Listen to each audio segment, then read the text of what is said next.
تعالوا اقول لكم ازاي عملت طبق الكنافه الخطير ده. اول حاجه كل سنه وانتم طيبين. تاني حاجه هتجيب حبه كنافه. بعد كده تجيب كبه وتحط الكنافه في الكبه. بعد كده تفرم الكنافه في الكبه. بعد كده تجيب طبق الكنافه وتحط معلقتين سمنه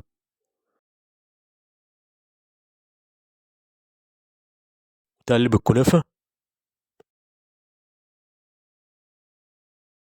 بعد كده تجيب طاسه تحط معلقه سمنه.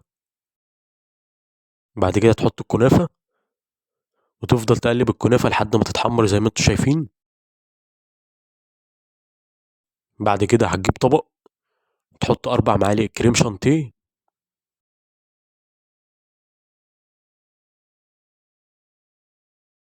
بعد كده تجيب نص كوبايه حليب تحط حبه حليب وتفضل تقلب.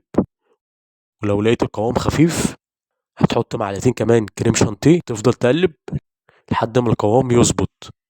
بعد كده هتجيب طبق صغير وتحط حبة كريم شانتيه. بعد كده تحط كنافة وتحط حبة كريم شانتيه. وفي الآخر خالص تحط فراولة أو مانجا زي ما انتوا حابين يعني. وهنعمل طبق تاني.